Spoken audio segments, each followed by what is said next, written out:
There's a kind of video that never seems to reach everyone, and it isn't because it's hidden or restricted, or because someone decided it shouldn't be seen. It simply doesn't survive very long in the environments where people move too quickly, where attention collapses the moment something stops entertaining or reassuring them. If you've spent enough time online, you've probably noticed this without ever stopping to name it.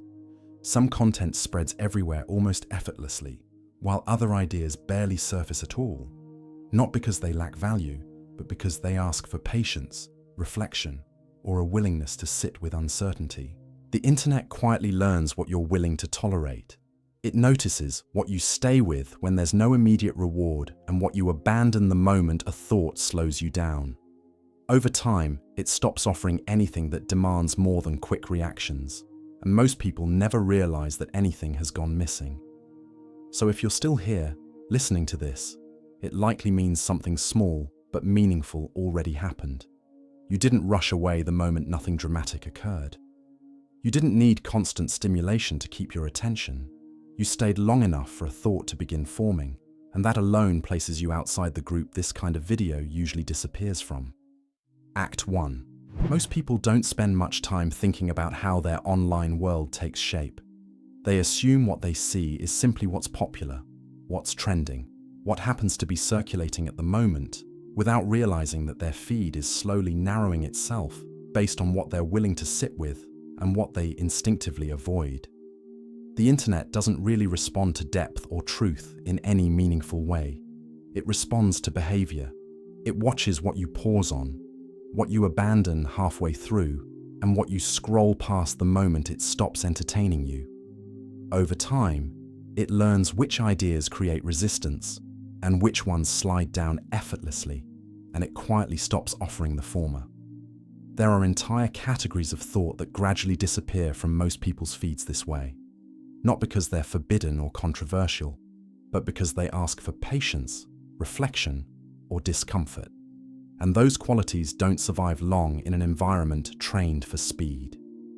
Ideas that don't resolve quickly, that don't tell you exactly how to feel, or that don't reward emotion immediately tend to be filtered out without anyone noticing. This is how separation happens now, not through intelligence or education, but through tolerance. Some people are able to sit with an idea before deciding what it means, while others feel an almost immediate urge to reach for certainty, for a conclusion, for a side to stand on. Once that habit sets in, depth begins to feel exhausting rather than interesting, and complexity starts to register as friction instead of invitation. Over time, that discomfort turns into avoidance.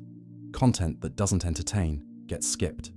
Arguments that don't affirm existing beliefs get ignored, and questions that don't lead to clean answers get dismissed. Eventually, entire ways of thinking fall out of someone's world altogether, not through force, but through neglect. What makes this process unsettling is how quiet it is. No one announces it, and no one feels controlled while it's happening. People don't experience it as manipulation, they experience it as confidence. And confidence, when it's never tested, can easily be mistaken for understanding. You can see this pattern everywhere once you start paying attention. Conversations circle endlessly without progressing. Arguments repeat themselves with different words, but identical conclusions. Opinions are delivered with absolute certainty, supported by remarkably little reflection. Everyone sounds sure of themselves, but very few sound genuinely curious. This isn't new behavior. What's new is how efficiently it's rewarded. The modern feed favors what's easy to digest, quick to react to, and simple to repeat. Over time, that preference reshapes attention itself, slowly and almost imperceptibly, until thinking begins to mirror the environment that trained it. And once attention changes, thinking follows. Thought becomes shorter, tolerance for ambiguity shrinks, and complex ideas start to feel like obstacles rather than opportunities. This is where many people quietly fall away, not because they lack ability, but because they've trained themselves to leave the moment thinking begins to slow them down. If this feels familiar, it's probably because you've watched it happen around you. People who were once thoughtful becoming rigid. People who once questioned everything, gradually repeating the same phrases, the same arguments, the same conclusions, not out of malice, but out of momentum. This is where most conversations about stupidity go wrong. They treat it as a lack of intelligence or education when something far more subtle is happening. To understand it, we have to let go of the comforting idea that stupidity only belongs to other people. What's actually happening here is uncomfortable precisely because it refuses to stay neatly contained within categories like intelligence, education, or even intention. The people most vulnerable to this process are not necessarily uninformed or incapable of understanding complex ideas. In many cases, they are articulate, confident, and deeply convinced that they already see the world clearly. That conviction, more than ignorance, is what slowly closes the door to further thinking. There's a strange paradox at work. The more certain someone becomes that they already understand how things are, the less incentive they feel to remain attentive, curious, or receptive. Questions begin to feel redundant. Doubt starts to look like weakness, and reflection becomes something to be avoided rather than practiced. Over time, thinking turns from an open-ended activity into a defensive posture, a way of protecting conclusions rather than examining them. This is why the decline we're describing rarely feels like a loss from the inside. It feels like clarity. It feels like finally having things figured out. When someone reaches that point, they don't experience themselves as having stopped thinking. They experience themselves as having arrived. And once that feeling sets in, anything that challenges it begins to feel unnecessary, irritating, or even hostile. History is filled with moments where this illusion of clarity takes hold across entire societies. Not because people suddenly became less intelligent, but because conditions made certainty easier than thought. When life becomes fast, unstable, or overwhelming, the mind looks for shortcuts. It gravitates toward simple explanations, familiar narratives, and confident voices that promise resolution without effort. In those moments, thinking deeply feels like a luxury, and hesitation feels dangerous. What's different now is the scale and speed at which this process unfolds. The systems we live inside do not merely reflect our preferences, they reinforce them. The more someone reacts quickly and decisively, the more that behavior is rewarded with visibility, engagement, and affirmation. The slower, more tentative forms of thought quietly disappear, not because they are wrong, but because they do not perform well under constant evaluation. This creates a subtle but powerful feedback loop. People learn, often without realizing it, that certainty is rewarded while curiosity is ignored. Over time, they adapt. They speak with more confidence than reflection warrants. They adopt stronger positions than evidence supports. And eventually, they lose the habit of questioning not because they cannot do it, but because they no longer see the point. At this stage, something important has shifted. Thinking is no longer about understanding the world more clearly. It becomes a way of signaling identity, belonging, or allegiance. Ideas are no longer explored. They are defended. And once that happens, conversation stops being a shared search for truth and becomes a performance, where each person arrives already convinced and listens only long enough to respond. This is where the concept of stupidity becomes difficult to talk about honestly, because it is tempting to assign it outward, to locate it safely in others. It's far more comfortable to believe that the problem lies with people who are uneducated, uninformed, or incapable of reasoning properly. But that explanation doesn't hold up under scrutiny. Some of the most destructive ideas in history were supported and spread by people who were highly educated, articulate, and intellectually capable. What they lacked was not intelligence, but restraint. Not knowledge, but humility.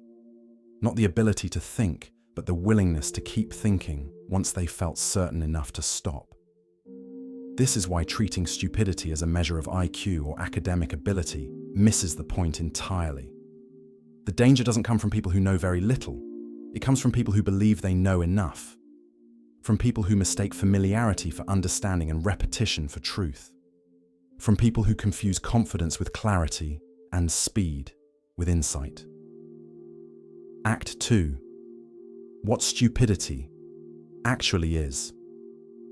At this point, it's tempting to name what we've been circling around, but naming it too quickly usually does more harm than good. The word itself carries so much baggage that it immediately pushes people into defensive positions, where they stop listening and start sorting themselves into categories of us and them. That reflex is part of the problem. When most people hear the word stupidity, they imagine a lack of intelligence, a deficit of education, or an inability to understand complex ideas. They picture someone uninformed, incapable, or simply slow. But that definition collapses almost immediately when confronted with reality. History offers no shortage of highly educated, articulate, intellectually capable people who supported catastrophically bad ideas and defended them with confidence. What they lacked was not intelligence. It was something harder to see and easier to lose. The most dangerous form of stupidity does not come from ignorance. It comes from certainty. From the moment a person becomes convinced that they already understand how things are, thinking quietly begins to shut down. Curiosity starts to feel unnecessary. Doubt feels like weakness, and reflection is replaced by repetition. This is the distinction we rarely make, but desperately need to. Intelligence is the ability to process information. Stupidity, in the sense we're discussing here, is the willingness to stop doing so once an answer feels comfortable enough. One of the people who understood this most clearly lived under conditions far more extreme than ours. Dietrich Bonhoeffer was not trying to build a theory of human behavior from a distance. He was watching his own country, a society filled with poets, philosophers, scientists, and theologians, unravel in real time. And what disturbed him most was not the presence of overt cruelty, but how easily ordinary, educated people surrendered their independence of thought. From prison, waiting to be executed, Bonhoeffer wrote that stupidity was a more dangerous enemy of the good than malice. Evil, he observed, could be confronted, exposed, and resisted. It carried within it an awareness of wrongdoing that made it unstable. Stupidity, on the other hand, believed it was doing the right thing, and because of that, it was immune to correction. What Bonhoeffer was describing was not a failure of intellect, but a failure of responsibility. People had not lost their ability to think. They had given it up. Under pressure, under fear, under the desire to belong, they allowed slogans, catchphrases, and simplified explanations to take the place of judgment. What makes this so unsettling is how ordinary the process is. There is no dramatic moment where someone decides to stop thinking for themselves. It happens gradually, through small concessions, through trusting authority a little too much, through choosing comfort over complexity, through repeating ideas often enough that they begin to feel self-evident.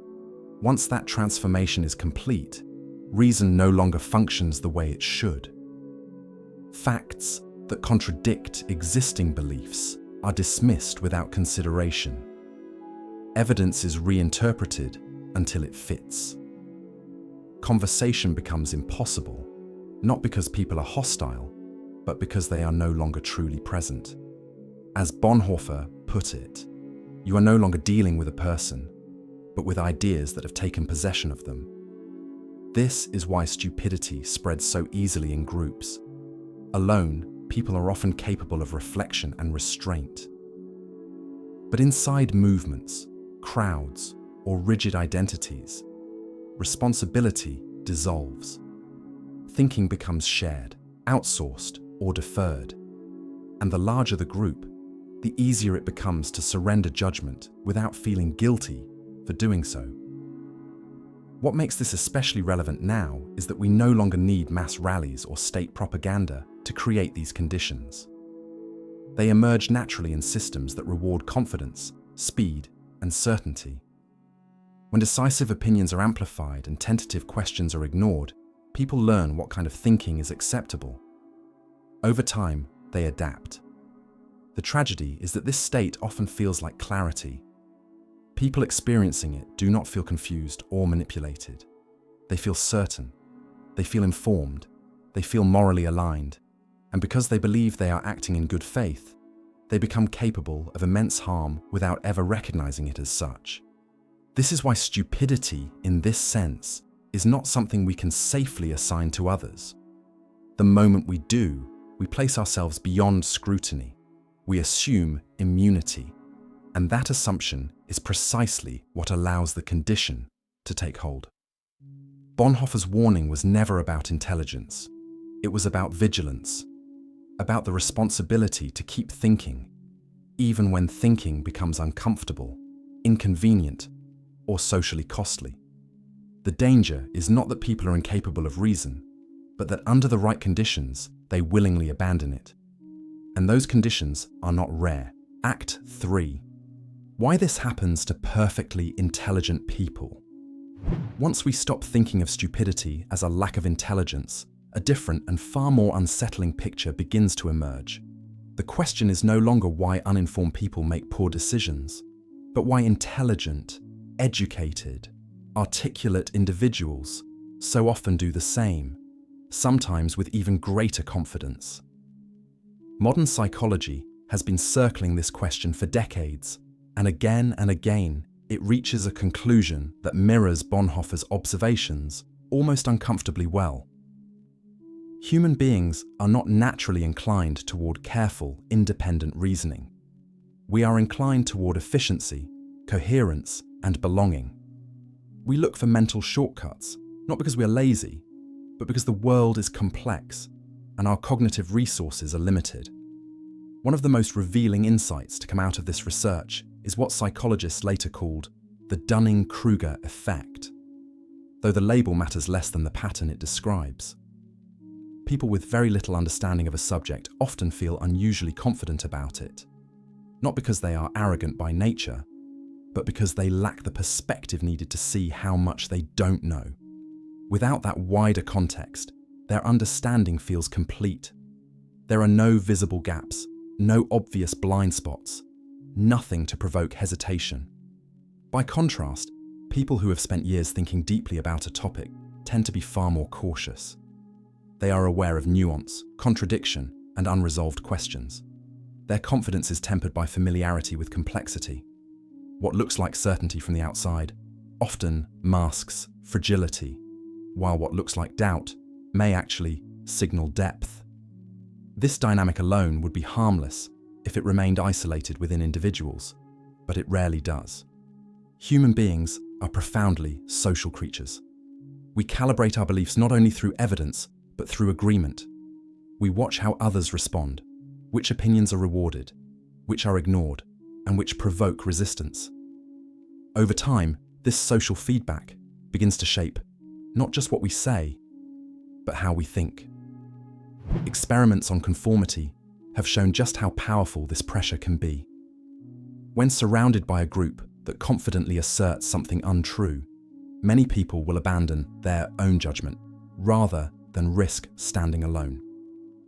Not because they are weak, but because social cohesion has always been essential to survival. For most of human history, being excluded from the group carried real danger. That instinct has not disappeared simply because the environment has changed. What has changed is the scale at which this instinct is now exploited. Today, agreement is visible, quantified, and rewarded instantly. Likes, shares, and engagement metrics function as signals of consensus, often long before any careful evaluation takes place. When an idea spreads quickly, it feels validated. When it is challenged slowly, it feels suspicious. And in that environment, speed begins to masquerade as truth. This is where independent thinking quietly erodes. Not through coercion, but through repetition.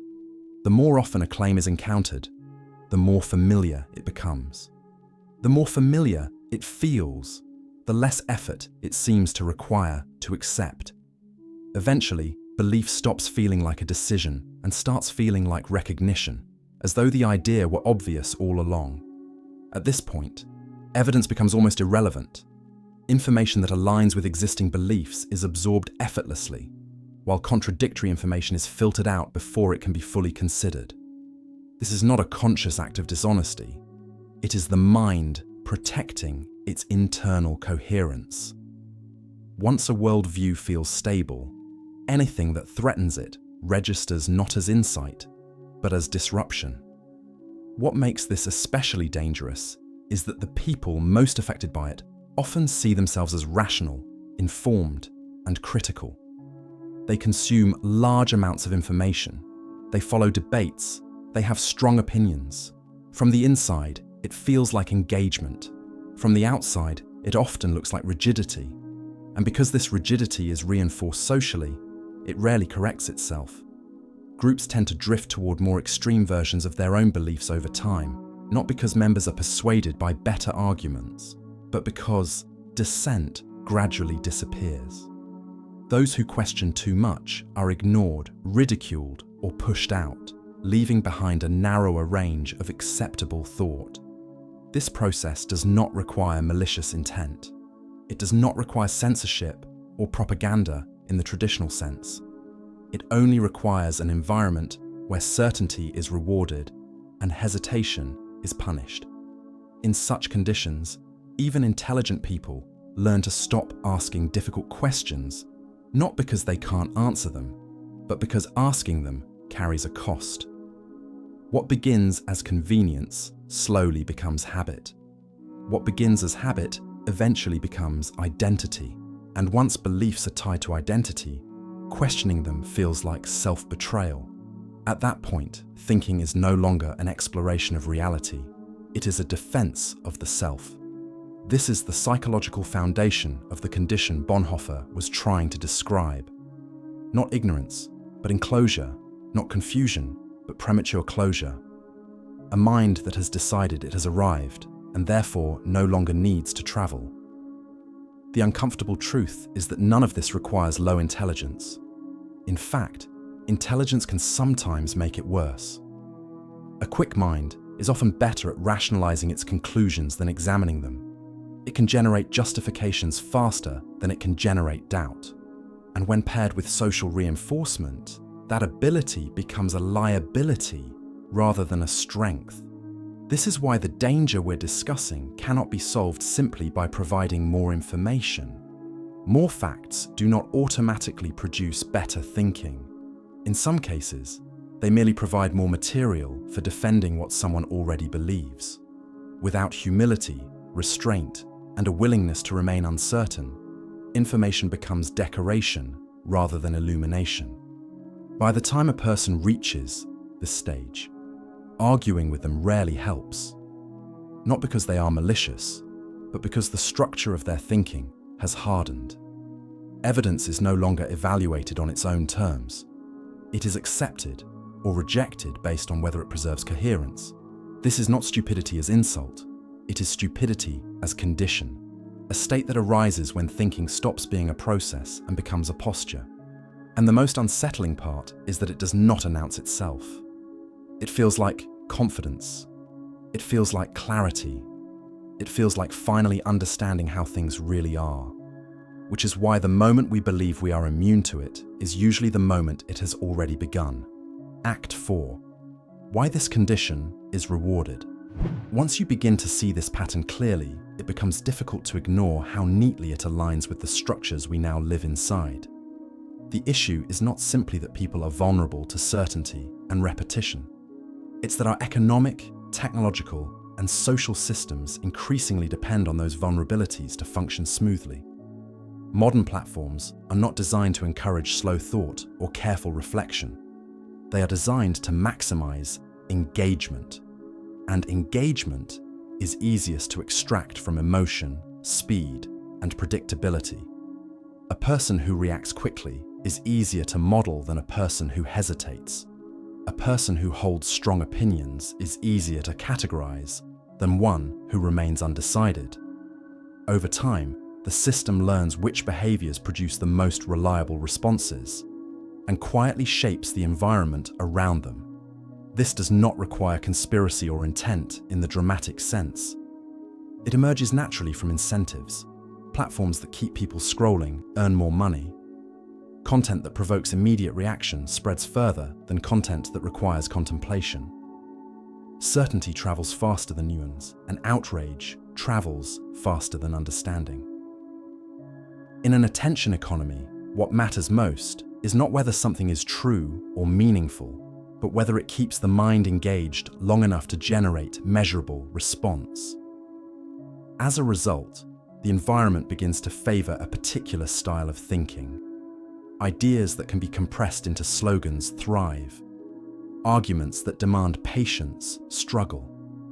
Over time, people adapt to what works. They learn, often unconsciously, to express themselves with greater confidence and less reflection, because that is what receives feedback. What begins as strategic communication gradually reshapes internal thought. This is where the feedback loop tightens. The more someone is rewarded for certainty, the less incentive they have to remain curious.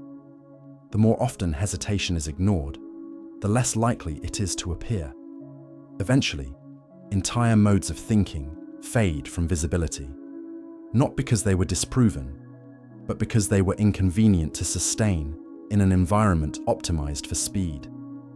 What makes this especially dangerous is that the process feels voluntary. People are not forced into these patterns. They choose them again and again because they are easier, faster, and more socially reinforced.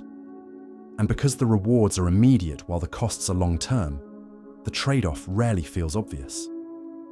The same dynamic extends beyond media and into institutions.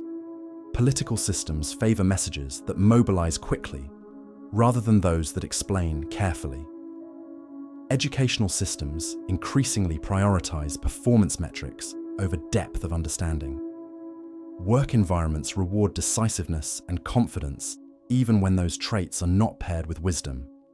In each case, the system does not punish stupidity in the sense we've been describing. It rewards it. If you've made it this far, you've already proven something to yourself. You were able to hold your attention long enough to follow a difficult idea without being entertained or reassured. That's rare now. So take 2 seconds. Hit like and subscribe if you haven't already. Not as a favor and not out of habit, but because if you're willing to spend this much time thinking carefully, 2 seconds is nothing to make sure ideas like this keep finding their way back to you. Then we'll continue. This creates a subtle inversion of values. Thoughtfulness begins to look like hesitation. Nuance begins to look like weakness. The willingness to say, "I don't know," becomes a liability rather than a virtue.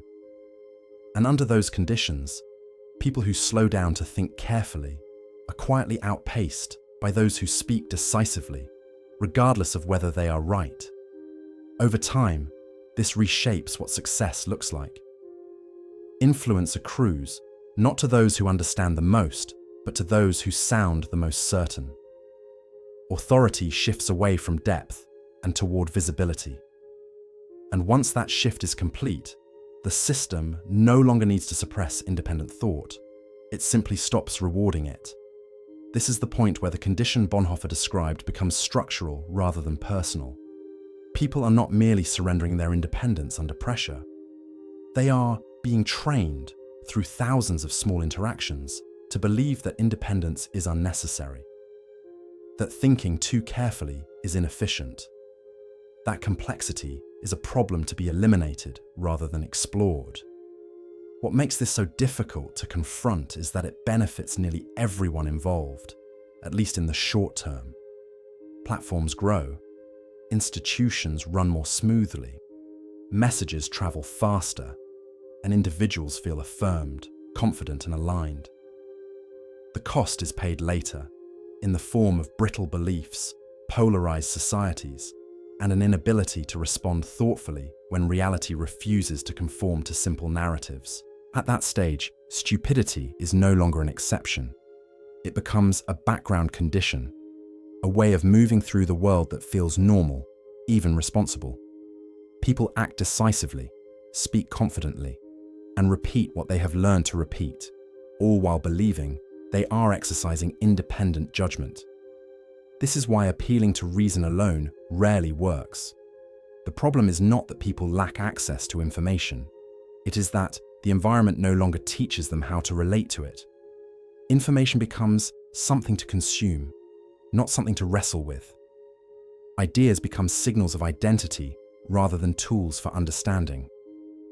Once this transformation is complete, the system sustains itself. Those who benefit from certainty gain influence. Those who question too deeply lose visibility. And the cycle continues, not because anyone designed it to destroy thought, but because thought slows things down. The result is a society that appears confident, but is increasingly fragile. A society filled with opinions, but short on understanding. A society that reacts quickly to events, but struggles to reflect on their meaning. This is the context we are living in now. And within it, the condition we've been describing does not merely survive, it flourishes. Act 5. The part no one is immune to. At this point, it becomes difficult to maintain the illusion that this problem exists somewhere outside of us. Once stupidity is understood not as a lack of intelligence, but as a condition that emerges when thinking stops too early, the question is no longer who is guilty of it, but how easily any of us could slip into it under the right circumstances. The unsettling truth is that the very qualities people often take pride in can become liabilities here. Confidence, decisiveness, fluency with language, even intelligence itself can all make it easier to stop questioning once an explanation feels good enough. A quick mind can reach conclusions faster, but it can also defend them more efficiently. It can explain away doubt, reinterpret contradictions, and build justifications faster than it can slow itself down. This is why the danger rarely announces itself as confusion. It announces itself as certainty. It feels like clarity, like finally seeing through the noise, like no longer being fooled. From the inside, it can feel like growth. From the outside, it often looks like rigidity. Most people don't notice the moment it happens. There is no clear line where curiosity ends and certainty takes over. It happens gradually through repetition and reinforcement. Through consuming the same kinds of arguments, hearing the same conclusions echoed back, and feeling affirmed rather than challenged. Over time, questioning begins to feel unnecessary, even suspicious, and doubt is reinterpreted as weakness rather than care. This is where responsibility quietly erodes. Thinking stops being something we actively do and becomes something we assume we've already done. Opinions harden into identities. Beliefs stop being provisional and start being defended as if they were extensions of the self. At that point, evidence no longer has the power to inform. It only has the power to threaten. What makes this especially difficult to confront is that it often feels morally justified. People believe they are acting in good faith. They believe they are on the right side of things. And because they see themselves as reasonable, they stop examining the limits of their own reasoning. This is not hypocrisy in the obvious sense. It is blindness produced by comfort. Bonhoeffer understood this painfully well. His warning was never about pointing out fools. It was about the ease with which ordinary people, under pressure, surrender their independence while believing they are doing the responsible thing. The tragedy is not that people choose badly, but that they stop choosing at all, allowing their judgments to be carried by momentum rather than reflection. This is why, no one is exempt. Education does not guarantee immunity. Intelligence does not guarantee restraint. Experience does not guarantee wisdom. The only real safeguard is vigilance, and vigilance is exhausting.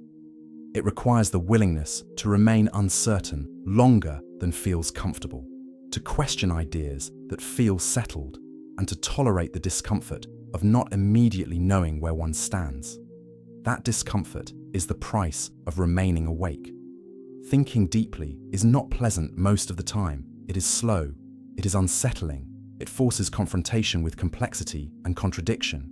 It requires the humility to admit that one's understanding is always incomplete, and in a world that rewards speed and certainty, that humility can feel like a liability. This is where many people give up, not consciously, but quietly. They choose ease over effort, coherence over truth, belonging over independence. Again, not because they are malicious or incapable, but because the alternative demands sustained attention and moral courage. The frightening part is how normal this becomes. Once surrounded by others who have made the same trade-off, it stops feeling like surrender and starts feeling like alignment. Everyone sounds confident, everyone agrees, and disagreement, when it appears, feels disruptive rather than necessary. This is the moment where stupidity, in the sense we've been describing, becomes self-sustaining. It no longer needs external pressure. It is maintained internally, through habit, identity, and the quiet fear of standing alone with an unfinished thought. Recognizing this in ourselves is uncomfortable, and that discomfort is meaningful. It is a signal that thinking is still happening. The moment someone becomes convinced they are immune to this process is usually the moment they've stopped paying attention to it. What Bonhoeffer leaves us with is not a solution, but a responsibility. The responsibility to keep thinking when it would be easier to stop, to remain curious when certainty feels safer, to resist the urge to collapse complex realities into simple stories just so they feel manageable. This is not a heroic task. It is a daily discipline. It happens in small moments, when we slow down instead of reacting, when we listen longer than feels necessary, when we allow an idea to remain unresolved rather than forcing it into place. And it is here, in these small acts of restraint, that the difference between intelligence and wisdom quietly reveals itself. Conclusion. If you've made it this far, it's tempting to take comfort in that fact alone, not because it proves anything about intelligence in the abstract, but because it reflects a choice you made repeatedly without thinking about it. You stayed when nothing was rushing you forward. You listened when nothing was trying to entertain you. You tolerated a pace that most people quietly move away from. That matters. Not as a badge, and not as an identity, but as evidence of something simple and increasingly rare. A willingness to give your attention to ideas that don't immediately reward you for doing so. But that willingness is not something you earn once and keep forever. The condition we've been talking about doesn't arrive as ignorance or confusion. It arrives as ease, as familiarity, as the sense that you've already understood enough and that slowing down no longer offers anything new. It feels like clarity. It feels like confidence. And because it feels reasonable, it's almost never questioned. People don't stop thinking because they're incapable of it. They stop because it becomes easier not to. Easier to repeat than to reflect. Easier to react than to sit with uncertainty. Easier to let ideas wash over them than to wrestle with what those ideas demand in return. That's why this was never really a video about intelligence, or even about stupidity in the way the word is usually used. It was about attention, and what happens when attention is no longer treated as something to be protected. It was about the slow trade we all face, every day, between effort and comfort, between understanding and distraction. And this is where most people drift, not because they want to, but because nothing in the modern world encourages them not to, which is why environments matter. Thinking doesn't survive in isolation very well. It needs space. It needs time. And sometimes it needs other people who are making the same choice you are, not because it's impressive, but because it feels necessary. That's the reason Think University exists, not as a place for quick answers or intellectual performance, but as a space to continue choosing depth deliberately, a place built around reading slowly, engaging seriously, and returning to the ideas that have shaped human thought for centuries. A free library of ancient texts, philosophy, psychology, and foundational works shared with others who are trying to grow their minds instead of letting them soften through neglect. If this kind of thinking feels natural to you now, that isn't a permanent condition. It's a decision you're still making, whether you notice it or not. And like all decisions, it becomes harder to see the moment it starts to slip. So the real question isn't whether stupid people can watch this video. It's whether you'll keep choosing thought and understanding once it would be easier to choose nothing at all. And if you're looking for a place where that choice is reinforced instead of eroded, where thinking is treated as something worth protecting, then Think University is there for you. Link in description. We hope to see you there. Thanks for watching.